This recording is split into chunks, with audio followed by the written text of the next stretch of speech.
We are following some breaking news tonight on the two possible cases of Ebola in our area. Tonight, Shady Grove Hospital has announced its patient has malaria and not Ebola.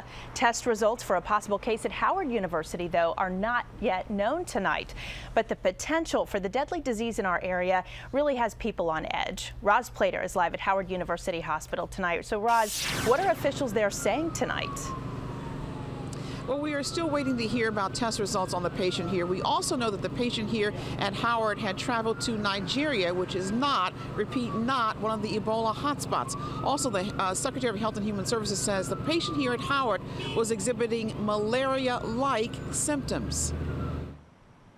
We now know that the patient being treated at Shady Grove Adventist Hospital has malaria, not the Ebola virus.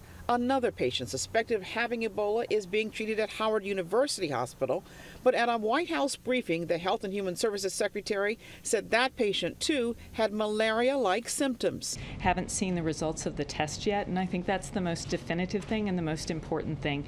And what you see is people taking precautions because the symptoms are malarial, but they could be this. Top health officials said they are monitoring any suspected cases and that every hospital in the country has the capability to isolate a patient. The CDC has established 14 labs around the country that can test blood samples for Ebola with a turnaround time of 24 hours.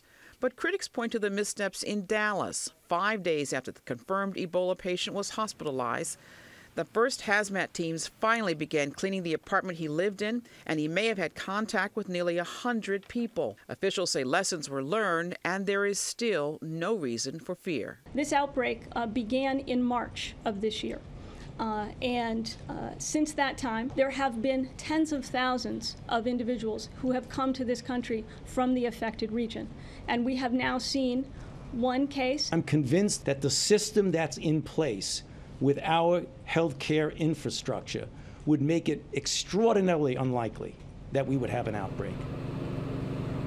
Now, there's one more piece of troubling information that officials can't control. We're being told by the government of Liberia that that patient who came here to Dallas and tested positive for Ebola had lied, they say, on a form saying he had had no contact with anyone having Ebola, and that if he survives this, their plan is to prosecute him. We're live in Northwest D.C. I'm Roz Plater, ABC 7 News. All right, Roz, thank you very much for that. Well, after 5 days quarantined in an apartment, the family now of a Texas Ebola patient is now in a private home. Authorities moved 4 relatives of Thomas Duncan this afternoon.